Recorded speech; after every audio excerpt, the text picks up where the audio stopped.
Okay, guys. 5, 4. What's up? What's 3, 2. Let's go. Let's go. Hey, what's good? It's your boy BZ Flacco, Mr. V12, all gas, no brakes. You know what time it is. It's the Nah Nevermind Podcast, episode 20. The team is here. Chuck Bizzle, what's good? What's good, brethren? How are you? What's good, my guy? I'm good. Blink, what's popping? Peace and blessings. Peace and blessings, Mr. Grand Rising's King, Mr. Enjoy Life. Hey, Freddie P, what's good, my guy? I finally get to say this. We in the building with the Dukes of Durham. Right, for sure. Jay Chosen, what's good behind the ones and twos? My brother was popping. What's good? Spike D, what's up behind the camera? Everything's all good. Right, make us look like we need to look, you know what I'm saying? It's the Nah Nevermind Podcast. We got a special guest in the building. Big special. Chuck Bizzle. As we you continue, already know what time it is. As we proceed to give you what you Come need. on. As we proceed with the motion report, Let's go. we got somebody else that's got big motion in the city. Big motion. Big motion in the city. Huge. So let me go without further ado. Let me go ahead and start my intro here. Okay, so what we got, this man here is from Halifax, Get North your Carolina. Noreo. This is our first guest from Halifax, North Carolina. So we got somebody from Halifax, North Carolina. We got an NCCU alum. Where he also was a drum major at NCCU. There you So go. he got some moves. Yeah. The man got some moves. Look, not only that, he's a restaurateur. You know, him and his wife serving some of the best Zimbabwe cuisine in the city. First ever in USA, right? First ever in USA. There we go. Not only that, this man is a winner of not one, but 2 Teacher of the Year awards at my alma mater. Oh. Same. All of our alma maters. Yeah. Except Got 2 of those things, from Southern Durham High School. Go, Teacher of the Year. Southern Durham. Then he worked his way up through the ranks. You know, he represented Ward 3 for our Durham City Council. Right. Before, running for the mayor of Durham. And not only 1 term, but 2 terms. Come on now. We got a very special guest in the building. It's none other than our mayor. Give it up. Mr. Give it up. Leon.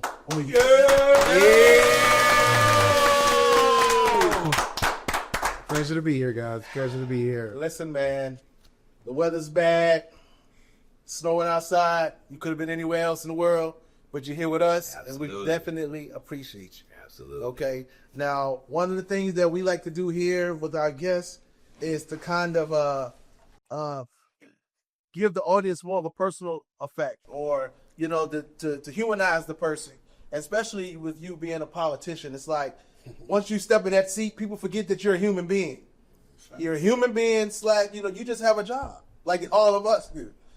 So one thing that we like to do on our pod is really take a glimpse behind the curtain to see who you are as when you're just Leo, when you can take the mayor hat off sometime and just be Leo to come up with whatever ideas, thoughts, things, plans that you have for Durham. Absolutely. So one of the first questions I have for you, bro, because we all have thoughts, aspirations, things that we want to see done in the city, stuff like that. What made you want to become the mayor of Durham? Well, first of all, it's a pleasure to be with you, brothers. Thank you. And Thank it is interesting point you make that when you become a politician, people forget the humanity in you. Yeah. I get in trouble a lot because I have not abandoned my humanity. Oh, we should. And there's a purity test that comes with the position. Pastors and politicians, we often are expected to be perfect. Yep. All the P words, but that's also problematic because it's not possible here. Peace, but yet we persevere. But I, to be honest with you, I never wanted to become mayor. Okay. I also was one of those folks that thought pastors and politicians were just talking heads. Right. And they love talking in front of a big group of people. But that was me just being ignorant. I had no interest. But, when you go from, teaching kids and seeing what's possible in them, and when you see what's possible in our young people, you want to make it reality, but the system It's not designed for their reality to come true. So it's almost like, a rose growing through the concrete, and it shouldn't be that way. And I just wanted to do something about it. So I made my ranks in education. But when I became a restaurateur, an entrepreneur, when you're faced with a situation where you have to pay rent or taxes because you were unbankable, and then you look out in the landscape and see who's dealt with this, and you realize that there's more people that look like you that have to make the choice of rent or taxes than people who don't look like you, and it's like those issues or that choice is not even a factor. Right. It makes you want to activate a little bit. Yeah. And so, we almost lost our restaurant. We had some tough decisions to make, and the moment that we were going to go ahead and close was the moment where there was a community crisis, and we decided to step in and do our part. So we're going to close anyway. Let's just serve all the food and donate it.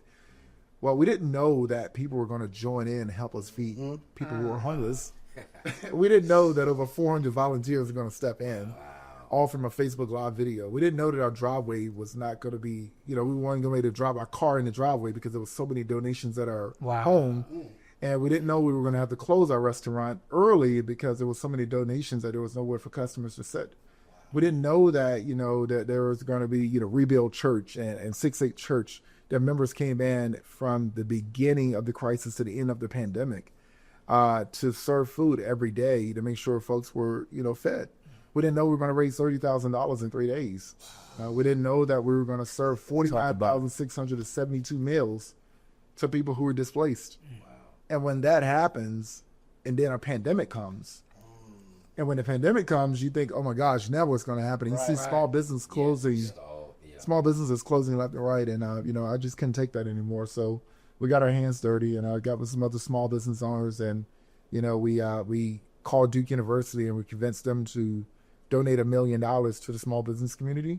When we actually kind of lied. We went to City Hall and we held a press conference with city council members in it and said, we can't get this $1 million unless you match it. And so they agreed. Right. Because they had. And then we went to the county. And so basically we raised, myself and a few other folks raised $3 million to stop the closure of every small business during the pandemic. Nice. Wow. And we get, thank you. Huge. We did it because it was the right thing to do. Yeah. But when we did it, there were other folks started to say, you know what, you need to be leading this community. And I said, no, we just did our part. And that's when, I realized there was no small business representation, and I decided to run for office. But, in closing, I was actually going to resign from council. I was sick of the bickering and the fighting. Right. Yeah. All that crap. Yeah. Politics. I had a question about that. The night that I decided that I was going to resign, I wrote a little letter to submit it. It was on a Sunday evening like now. Was going to submit it the next night on a Monday. And when I got in the office that Monday, the letter was ripped up. It was ripped up by a custodian. And the very note that said, I'll be damned if we lose the only hope that we finally have. Wow. And that changed my political trajectory. And that was also the same night that the mayor announced that she wasn't going to run for office. And so Stars align. Destiny. And I immediately started trying to recruit Middleton, whoever, somebody's going to run. Right. But I was, I said 25 things have to happen in order for me to even consider this. And like clockwork, all 25 things happened. Yeah, stars And align. I ran and I won. Right. Now here I am. And not only did you run, you're one of the youngest ever Yeah. to win in this position. So you got a lot to hold your head on. Yeah. So I want people to be able to get this opportunity to really see who you are as well. So we're going to kind of dig a little bit deeper into this, right? So you're an artist, you're an educator, you're an entrepreneur, and now you're mayor, right? So when you're leading the city and you're looking for change, positive change, oftentimes you have different parts of your personality that have the stronger voices, right? It's not like the devil and the angel on the shoulder. You have 4 different personalities that are fighting for that voice. Which one of those 4 do you think you're sometimes having to quiet down the most in order to lead the city in the way that you think is best? You guys watch Kev on stage? Yeah. Yes. He just did a segment where he was talking to a guy that works for LA local government. Yes. And he said, You know, he could he be was your like- authentic self. So your former self and your future self. You know? Yeah. I saw it. And it was hilarious. Yeah. Yes. That's Okay. So Okay. it is like, Gotcha. people come to you and they're like, you know, like there's a lady right now who she won't call me, she won't email me, she just tagged me on Facebook. We are waiting to hear what Mayor Leo has to say about ICE. First of all, I've been on MSNBC, I've been on Spectrum nationwide and locally. I've been on the Contrarian, I've been in the Atlantic, I've been on all of the major news outlets and local news outlets. I've put out statements, I've been at the protests, and I'm about to actually establish a website, a Know Your Rights website at the city level. Right. But yet, this one lady That's just still wants to tag me on Facebook just to make it seem it's really about her, not me. I was going to say, is it that she's not looking hard enough? Or is it, or you just not saying what she wants what to she say? wants to hear. I mean, what she And you're not a puppet. right. I literally could read her mind and say what it is, and it wouldn't be enough. There is some people like that. So, Leo, I got a question. And there's two ways I can respond to her. One is, ma'am, I hear you. We're working on it. Right. The other is, well, the ratings don't allow me to say it. Yeah. So, what I call that is an internet troll, somewhat. Yeah. So, when I was preparing myself for this interview, I got some footage of something I was thinking what the mayor does well, or something that he does that's good for the community. And I was on TikTok. The clip came by, it was talking about boarding homeless when it gets cold outside. Yes, when you were out there with your, hey, all you had on was that little vest. Yeah. But you were out there. Thank you, sir. Everybody had coats. Correct. Yeah, I was like, this is dope. Yeah. You know what I mean? Absolutely. On the flip side, You said dope. dope is dope. Durham is dope. Durham is Yeah, dope. Durham is I dope. can't believe he said dope. But on the flip side, to be honest, after I watched that and was feeling good, I saw like 4 like troll negativity clips. And my question to you is, how do you deal with like the negativity or the internet trolls that can, and I even seen clips you coming out of meetings and people are waiting on you, like hollering and screaming in the city council. What do you do to digest or, to let loose? What do you do for fun? Like I say, people may not know.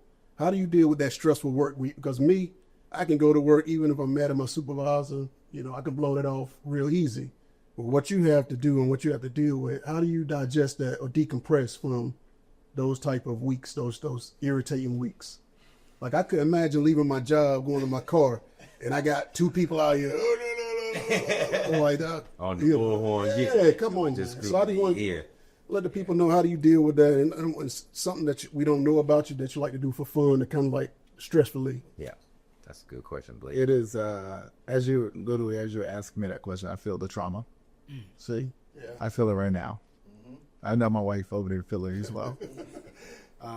If I was governor, I would probably have, security, state troopers around me and protecting me and help me get out of. They would prepare the security exit plan. If I was president, everybody would be checked, and anyone that's, a detractor wouldn't even be able to get let in. But I was wild, man. I'm there. Yeah. I don't have a buffer. I don't have security detail. And when I got in my car that night, I just sat there, and I had to take about 5 minutes to breathe. Yeah.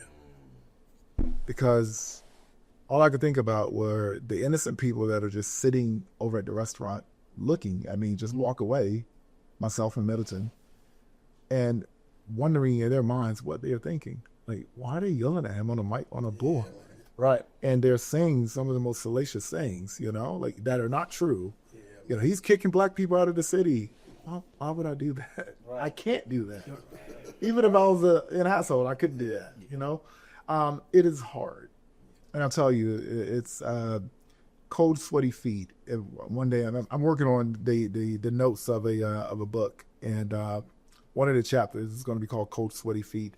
And what happens with your body when it's experiencing severe trauma is your blood flow stops to circulate, and it doesn't make it all the way through your feet, and your feet become ice cold. But also your body is trying to protect itself, so your sweat glands are overactivating to create a coating or protector. And so your feet sweat really hard while also being ice cold. And that is what happens when you go through trauma. And there have been several occasions where I've been just in the bed, can't eat, and my feet are soaking wet, wetting the bed, freezing cold. And it's due to me loving the city so hard. And there are people who hate themselves so much that they take it out. That person most accessible. Right. Yeah. And at the time, they may be mad at Trump. They might be mad at, I don't know, Child Protective Services or something. Something. They may be mad at the fact that the bus drivers, the bus drivers can't pick them up. I don't know. The things that I have no power over, no control. Right. They come to the mayor. Yeah. And that's just, it's a matter of ignorance. It's a matter of misguided frustration. And I sympathize that they're frustrated about something. But, social media has given legitimacy to trolls as well. They have. But it's almost like you have to campaign every day on social media to fight prove back. No, but not only to fight back, to prove what you're doing, because I bet half of the things that he does gets no recognition. Right. But when you look at the impact, that it had, you're like, wow, I didn't even know he did that. Yeah. So to piggyback off of that, let me ask you this: can you name us at least one accomplishment that you're very proud of that you've done since being in your tenure as mayor? Yeah, I mean, crime is down and trending down in Durham, about 26%. A lot of that is just relationships alone. Now, we've just launched the largest, most comprehensive and collaborative violent crime reduction initiative in the city's history. It didn't get a lot of bells and whistles, but we're working on that. But the reason why we're at this point is because I just got pissed off with the fact that I wanted to put in the budget, and God rest his soul, he's passed on now, but Durham Langley would call and get on my nerves every meeting and public comment, because he would say the same thing every time. We have a $700 million budget, and I don't see anything in here for young black boys. We need to invest in young black boys. He was right. Right. Yeah. We need to invest in our young people more. We need. Imagine if we took our children as serious as we took our water infrastructure. Talk about it. I'm trying to put it. So we have this. We put millions of dollars into Vision Zero efforts to stop car deaths. Imagine if we put the same thing into our young people not killing each other. What if we had a Vision Zero plan for young people? Yes. To answer your question, that's why I established the Bull City Future Fund. I wasn't waiting on the city budget anymore. I went to Triangle Community Foundation. I went to United Way of the Greater Triangle. I said, I'm not asking you. I'm telling you, if you're going to be in this community and be of any legitimacy, your credibility is going to be used to what I'm about to tell you. And that is, we're about to invest in our young people. I'm going to personally utilize y'all to raise $1 million, and we're going to, with no red tape, invest in our people, in our young people, period. And so we did just that. We're at about $615,000 still working toward the $1 million goal, but it felt pretty damn good to stand on the stage in the middle of the city. Come on, yo. And I had to go and I had a speaking engagement with my brother from CNN. I'm missing his name right now. But basically I went out there and I was like, hey, y'all, this is for y'all. And I gave out $300,000 to 15 organizations, and the criteria was you got to be on the streets in Durham saving these kids' lives, and you got to be willing to expand. And that's what the Bull City Future Fund.com is all about. Yeah. So let me ask you this, because everything in hindsight is always 2020, right? Come on now. So what do you think is right now is a truth about Durham that people may not be willing to accept, right? But in 5 years, it's going to be a topic of discussion. Oh, yeah. He cutting into his code. Right. Sit up a little bit. You hear people talk about we need more affordable housing. Yes. You hear people say, Durham is expensive. We need more affordable housing. Just to be frank with you, the people who are saying that are usually older, white, and have homes already. And they are asking us, still complaining. They say, we don't need you to build this. We don't need you to build that. We need affordable housing, not that type of housing. We need Let me tell you, we have over 4,000 units of affordable housing in the pipeline right now. We've already built over 1,000. We're almost at 2. And we have thousands more coming. We have built so much housing that rents not only plateau, but now rents are coming down. Yeah. The interest rates, once they change, we're actually going to bring down, more cost of living. But also when it comes to, the policy, I'm now personally getting involved with our state legislatures to remove the policy to say you can't use year-old lumber. People think it's expensive to live because you got a city council. No. It's expensive to live because you can't use the daggone year-old lumber. It's just as good. And it comes out of Canada, but this whole American first, which is making us last agenda, it's killing us. So the state legislature needs to remove the year-old lumber policy. That would bring down cost of living by 30%. And then you have, it is a supply and demand. I have council members that say, oh, you're oversimplifying. Supply and demand doesn't matter. I question that. Well, I'm not going to go there.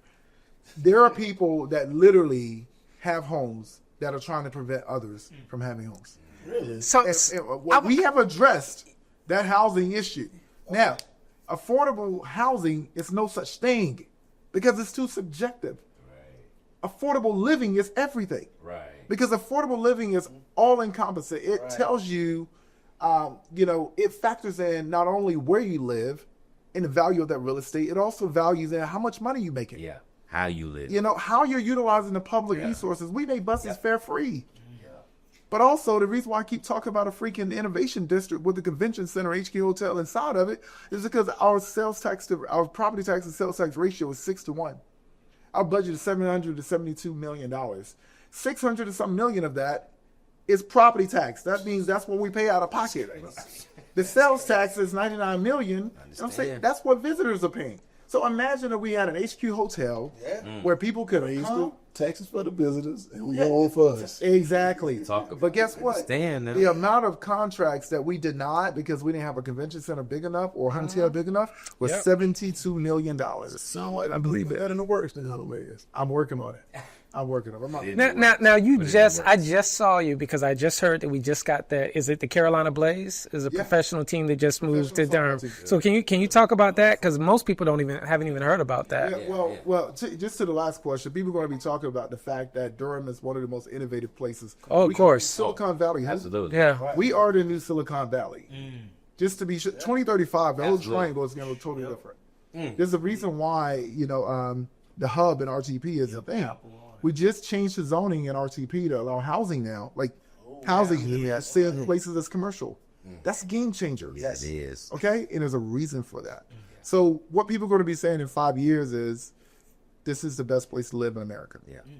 We're not too busy. We're not too slow. We're not too big. We're not too small. You can still get a great job that pays great wages, and they still can afford to live here. Because we factored and balanced out supply and demand. We still have, we're getting more jobs that pay amazingly. And I can't wait to tell you all this announcement that's coming soon. Can't announce it tonight. It's still embargoed. Exclusive. It's going to change everything. But, that's what people are going to be saying. Okay. But what the Carolina Blaze saw in Durham is what all of these employers that are coming to Durham is saying. IBM last week just called me. They called me on my chief of staff to their campus, and the COO flew in. They said, we've been here for a long time. We're the first company to really bolster RTP. Well, it's time for us to wake up. And I told him, I said, you got something comfortably quiet. Yes. And now so now we're talking real estate together. We're talking advancing the city through AI, which I like to say augmented intelligence. Yeah. So now my goal is to utilize the resources that we have here. We have NVIDIA here, we have Dell, we have Microsoft, we have IBM. And guys, the internet for the world goes through Durham. Dell's largest computer visioning center is next door to this building. Wow. That ghost warehouse right over there, that takes up thousands of acres. That is Dell's computer visioning center. That's the largest computer visioning center in the world. Right here. And I was in D.C. with Michael Dell, who owns Dell Technologies. And I told him, I was like, you guys have property in Durham. He's like, Durham? I'm the mayor of Durham. He's like, our company relies on your city. So, I mean, we got to leverage have it all. So when you see that, the Carolina Blaze chose 6. The professional softball league, they chose 6 cities out of the 22,000 cities and towns in America. They chose 6, and Durham was one. That's big, right? It is. That's big. Yes, that's really big. I'm glad you touched on the affordable housing because a few episodes ago we had Josh Gunn on here. Smoketo again. And Josh is over the economic development of Durham and things like that. You know, and one of the questions that people always say, you know, as far as like housing, things like that, Durham is growing. All these people are coming in town, but are what's happening to, you know, when they knock those projects down, where they knock McDougal down or whatever, where are those people going? Are they being displaced and kicked out? But I think you gave a nice explanation about that. It's like, look, we're growing as a city. You can grow with us. Yeah. And there's a lot of opportunities for you out there. And there is housing out there. We're not kicking you out the city just because we're beautifying the city. Yeah, speaking of that, there was a political troll who edited a video and said when this person was asking me on her podcast, she was like, you know, gentrification this and gentrification that. And I was like, you know what? I love gentrification. If it involves our people not being kicked out. There you go. And that is, in fact, not gentrification. That's revitalization. Yeah. So, of course, they edited me saying that. Yeah. And it's like, I love gentrification. I love to put it on a boomerang. I love it. And people's like, oh, my God, I can't believe the mayor said that. I was like, stop being so damn dumb. Like, you really now. No, revitalization is what we're doing. And by law, by federal law, anyone that lives in public housing, like, we have to maintain the amount of units that we had That they can be placed in. for what's to come. Right. So everybody, let's say McDougal Terrace, our largest property, it's halfway empty. It's over halfway empty now. Right. Mm-hmm. That's because we're moving them into other properties that are See, newer. that's what they don't see. McDougal Terrace is going to be empty in the next year or so, and they're going to be in really nice, brand new apartment units across the city that don't look like public housing. They look like market rate housing. Right. And as a matter of fact, they are. The only difference between market rate, and affordable is the supplement. What makes something affordable is how much your taxpayers are paying to supplement the cost of it to keep it at that rate for the resident, for the tenant. It doesn't mean that it's cheap material. Right. Right. So that's why when people get in there and say, we need more affordable housing, but you don't want to raise taxes, you know, like it's an investment, guys. So my job is to make sure that we balance out this ratio of property tax versus sales tax revenue and allow us to be able to get the things like HART, unarmed response, and like fare free busing. You know, HART is almost $15 million. Fare free busing is almost $20 million. You know, you want to pay workers a fair wage, you know. You want to make sure that we have a police force. Like all those things cost, and we're paying for it out of this property tax. But imagine if we had sales tax and that $72 million that we lost, we could have made. And then I say the last major project we had in the city was DPAC in 2013. We got to move forward. Yeah. We got to start. And the same people come and fight everything. They fight everything and don't have a solution for it. And that is one of my biggest frustrations as mayor. No solution. They want to fight. Everybody got a problem with no solution. Yeah, that's Exactly. So, Leo, I got a question. I thought about, this is what I thought about, and you can correct me if I'm wrong, the 3 major things that you and your office look at. And you already touched on 2. Affordable housing and what that means, affordable living. Affordable living, we talked about that. Gun violence and economic growth, we kind of talked about that with the stuff you just mentioned about IBM. So since we are talking about this, the 2 that I have for, what about gun violence and what the city is doing about that? Because I've been in Durham my whole life except for 5 years. And you know that cloud, when I can meet somebody in California, they're like, you from Durham? Oh man, I know about Durham. Yeah. What are we doing to, you know, put that positive outlook on Durham and also combat some of this craziness that we see on the news? Yeah, I was located, I'm just being frank. And what else? The top 3 things that I do good? The top 3 I eat y'all. I always say, a housing plan with the homeless reduction strategy, a public safety plan with the violent crime reduction strategy, an economic development plan with a workforce development strategy. That's how I break those down. But when it comes to violent crime reduction, the fact of the matter is, I feel like I'm a pretty cultured brother. I have no idea what it's like to be on the streets in Durham. It's survival mode. Correct. And if I don't, you damn sure know that some 65-year-old white woman does not know. You know, and what happens is we have these conversations about gun violence way up here in the clouds, way up in the precipitation, but we don't encounter it. We're talking about the idea of it, but we're not talking to the individuals. So the reason why we launched this violent crime reduction initiative is because for the first time, it's pulling everybody without a choice, pulling everybody to the same table. The schools, the county, the city, the DA, the sheriff, the police chief, the public housing, everybody is at the table. And we're looking at violent crime in a very targeted point. We have something coming up next week. We're going to be talking about, some technology to help the police department actually do their job better, close cases faster, help with investigation, as well as be able to respond in real time to crime. But there are folks that are on Reddit that are going to come to, City Hall and say, we really don't want you to, over police the black and brown community.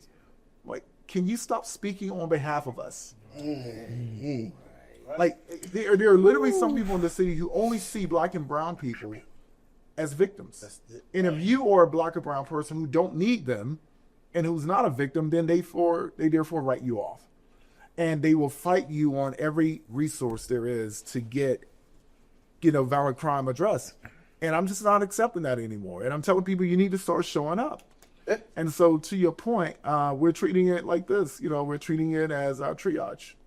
It's an emergency. We're going to treat it as triage. And then from triage to diagnosis to treatment to prognosis. And we're going to get to the point, to the core of the issue, right on the streets, on the ground, where people are, who they are. And your mayor is going to ask you a simple question. Do you want to do better? And before you answer it, I'm giving you a choice to do better or I'm coming after you. Period. My cousin, the mayor of Baltimore, he's already gone through this process. Brandon and I talk every Baltimore. And Brandon and, Baltimore had the same issues that Durham is having now. And they went through this exact same program that I'm going through right now. Okay. And it's worked. Their crime is down 65%. Lowest in the city's history. Wow.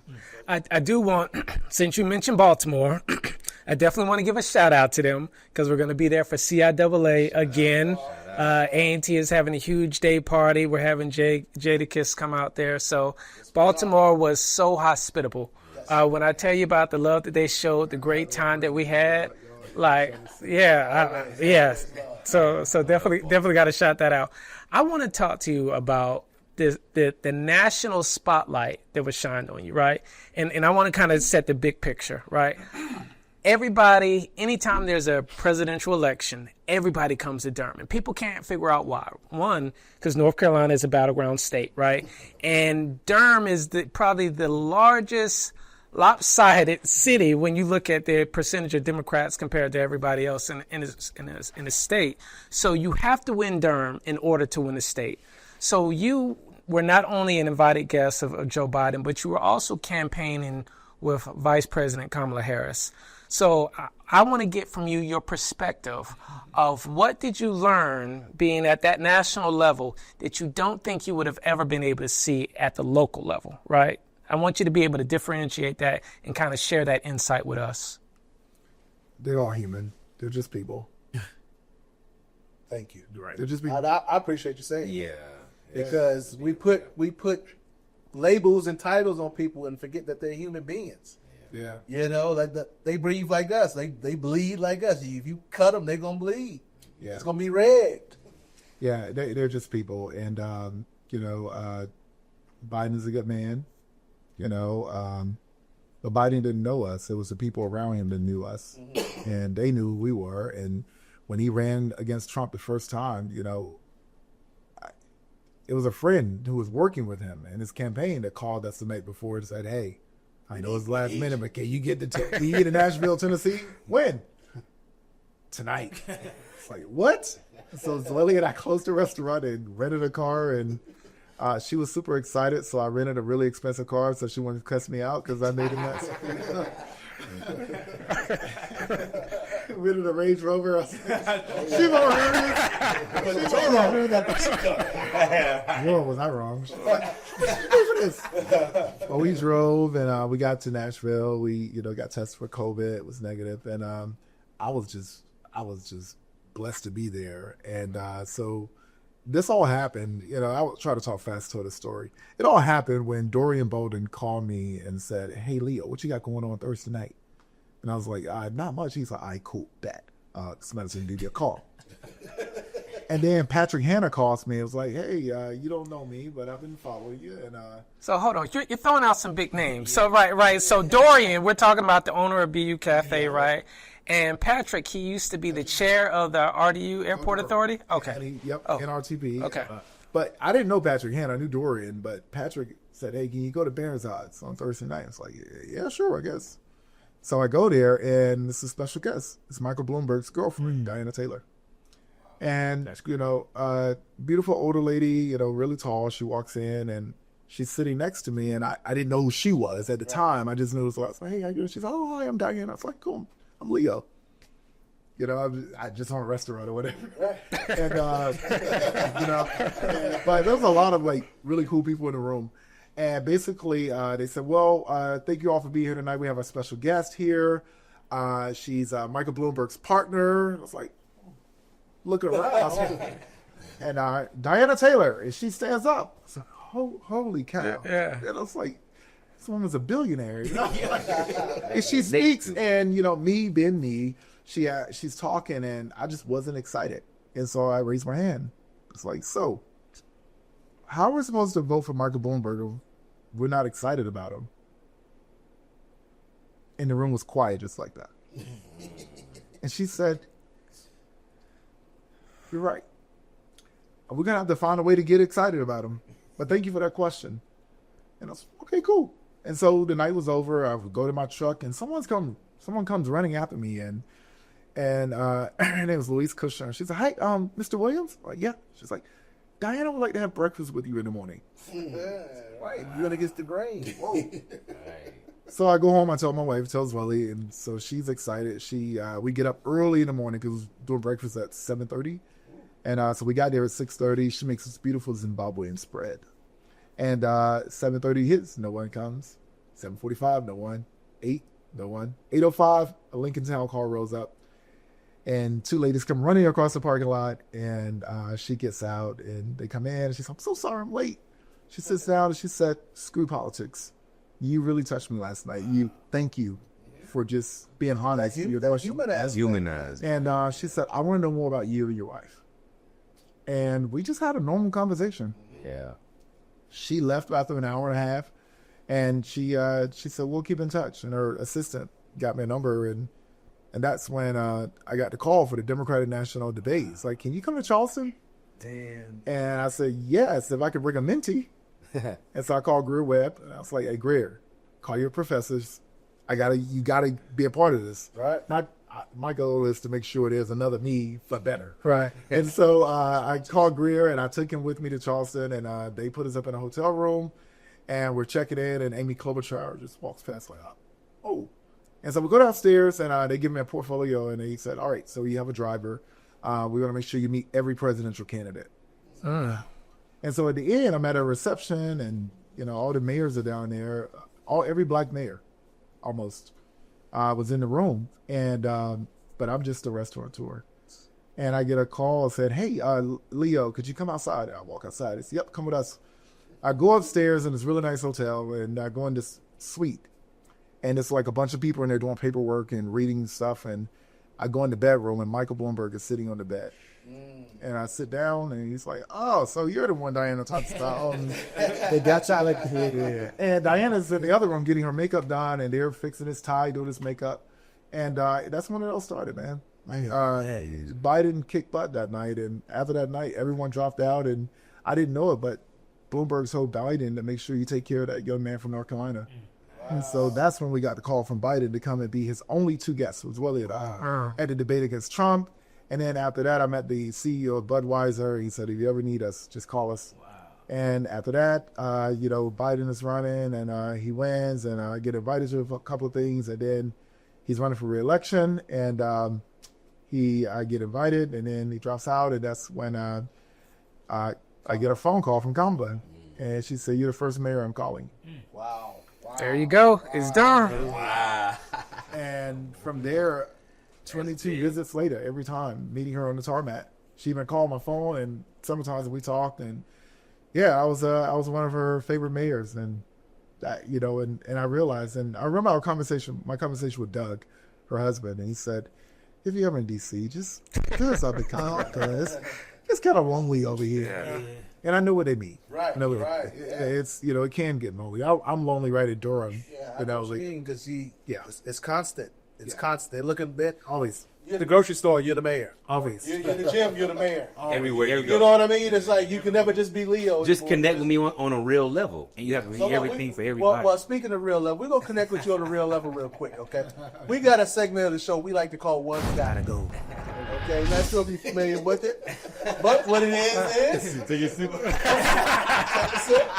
He said, "Oh boy." So what it is It's all good. We're gonna give you 4 names. It could be people, it could be places, it could be things. But out of those 4 things, one has to go. I struggle from Okay, separation. now, and just so you know, there's no wrong answer. Yeah. Pick the top of the top Yep. of each of these If you made it, topics. hey, you got a name. So being that you got some drum major experience in your life, we're gonna go with HBCU bands. I just watched you battle the vids to the We got one's got to go from these 4. Okay, so we're gonna start off with FAMU. Then we got that great illustrious blue and gold marching machine at North Carolina A&T. Woo! Southern University Uh-huh. and Norfolk State University. One has to go. First of all, you didn't put Jackson State, which is the best. Okay.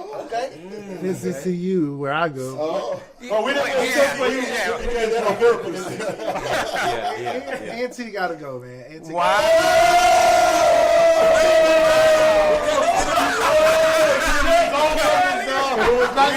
Oh my God! Not real blue and gold, baby. I like this. Wait. Is that your final? I'll tell you why. Hey, tell me why. Tell us why. Listen, I know y'all on A&T. Yes, we did. Oh my God! Here's the deal. I would not, even as a Central grad, I would not have said A&T if it was A&T from 01 and back. Okay. Dr. Hodge years. Okay. Oh yeah, I'm Okay. seeing y'all fell off. I'm with you. Okay, yeah.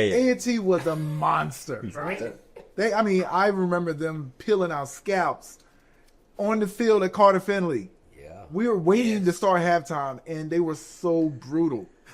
That fan was so aggressive. Now, it's Charmin tissue. Charmin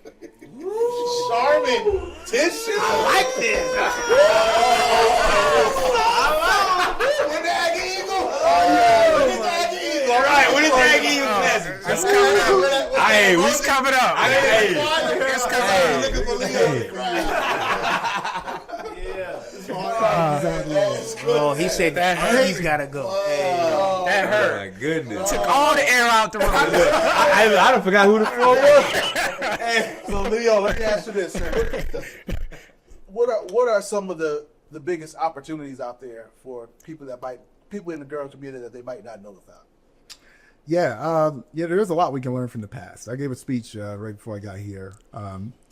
Abby Phillips from CNN and I were two of the guest speakers for the MLK program today at Duke, and we just talked about the architectural landscape of the King era, and I think that we study history to the point where we acknowledge it, but we've totally forgotten about making it stay. And that's led us to, oftentimes a lot of activists today, man, they have a PhD in aboutism and a GED in doism. And it's like, I'm sick of that, and the greatest opportunity for us now is to really, just galvanize again as a people and get on the same page. Black Wall Street, that DNA is in us. Yeah. Come on now. I mean, our people created Black Wall Street. Monroe Nichols, he's the mayor of Tulsa. He and I are doing a mutual panel this year to celebrate the 250th anniversary of America. telling it through the black lens. Yeah. The Black Wall Street. That's beautiful. Yeah. I haven't. That's actually kind of exclusive. I haven't even announced that publicly yet. So it's here. Hey, You got it first. But yeah, Monroe and I are working on. They're flying me out to Tulsa to do a panel on it, and I'm flying him out to do Greenwood, do something here. Yeah. So I got an investment group. My investment group is called Greenwood and Pearl. Based off of that. You right? know, Greenwood. That's Tulsa, Oklahoma. Pearl Street. That's Wall Street. and That's where they used to have the slaves up there. Where they auction them off. So we're gonna do Paris Street here, Paris Street and Hayti here. But honestly, man, like under black leadership in the city of Durham, under Mayor Elaine O'Neill, led by myself and Mark Anthony Middleton with the Marshall Plan, we put $10 million into Hayti, and we have not Talk about it. we have not been able to spend a dime yet because our people can't get on the same page.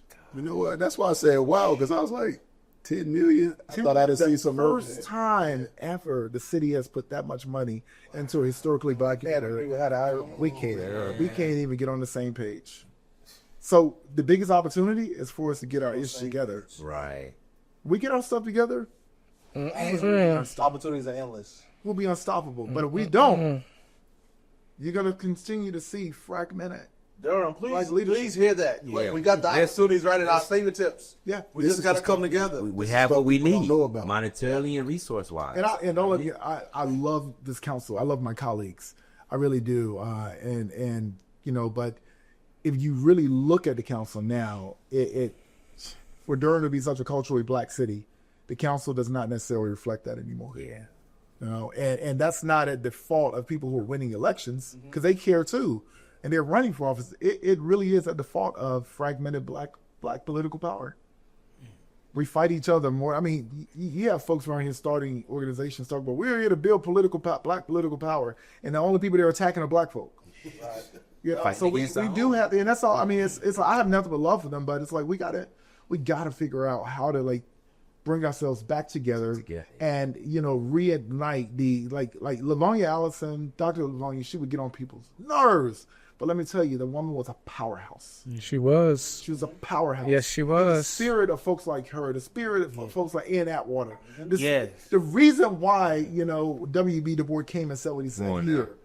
We have to understand that, and we have to acknowledge that history and embrace it so that we can make that type of impact, that type of history. Mm-hmm. And while you have a black mayor, please let's make it happen. Right. No, Let's no, utilize that. It's making a lot of sense Yeah. because Yeah. these opportunities don't come often. Right. Very often, man. Imagine, and I'm not obviously I'm not a racist or anything, but imagine that you have, let's say, an all-white council, no matter how nice they are, and I hadn't even gotten into the progressive word as a dog whistle yet, but imagine that you don't have any black folks or people of color on council. Yeah. Again, it's not saying that the white people would be bad. It just means that do you expect them to care as much about your community as the people who live in it? Right. Culturally. Right. It's just not natural. It's a disconnect. It's not the same. There's a disconnect. But there are some people that are not black, that are actually white, that have tried to make more effort to support black communities yes, Then we- you have that too. You than have black that. elected leaders. Yeah, and let's make sure, because again, he's throwing out some names. If you're from Durham, some of you all may know, but Lavonia Allison was the long-term serving chair of the Durham Committee on Affairs of Black People. She's the only woman to ever chair that. I think she was there for roughly 13 years, and this organization has been around since 1935 and has really been a powerhouse behind black mobility, socializing us to be able to advocate for what our community needs, right?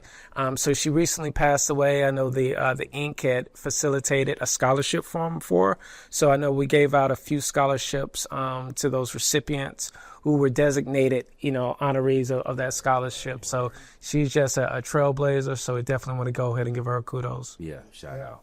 Well, Leo, man, definitely, for one, man, we can't thank you enough, man. We definitely appreciate you. You see our work. You acknowledge our work by you just sitting in this chair. So we definitely appreciate you coming here. And look, man, if there's anything, program, support, just for us to put something on our platform that you got going on, because I see your work. You know, I see you out there giving out coats when it's 14 degrees outside to make sure that nobody's going to be cold that night. You know, housing, giving out food to those that might not have food, you know, doing food drives, stuff like that. So I see your work.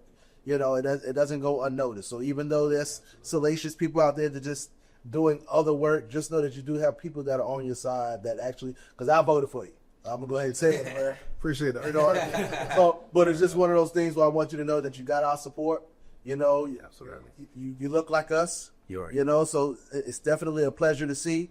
And we definitely want to thank you once again, man, for coming on. Like I said, if you ever need anything from the Nah Nevermind Podcast, We're there. we there. We got your back. And we'll be right on the front line with you. There you go. There you go. Another great episode of Nah Nevermind Podcast. We're going to give another round of applause for our mayor, Leo Williams. Appreciate that. It's good, everybody. This is Mayor Leo Williams of the Bull City. And guess what? Nah Nevermind. Let me just be real. We here at the Nah Nevermind Podcast. Yeah.